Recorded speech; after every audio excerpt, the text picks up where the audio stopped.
అసలు నల్లబల్లి ఎందుకు ఈ ప్రాబ్లం వచ్చిందంటే గత సంవత్సరం దాదాపుగా 45-50 వేలు మిలియన్ కేజీలు పంట వచ్చింది.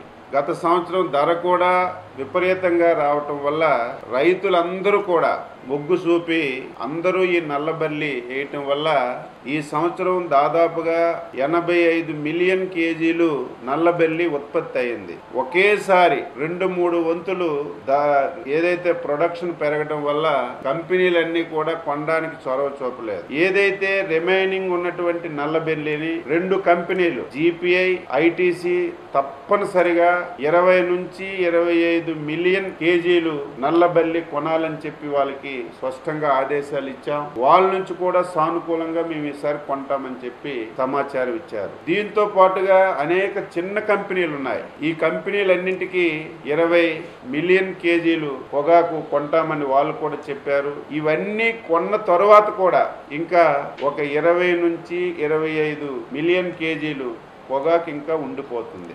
దీన్ని ఏం చేయాలని ఆలోచన చేస్తే మనకి రైతులు ముఖ్యం.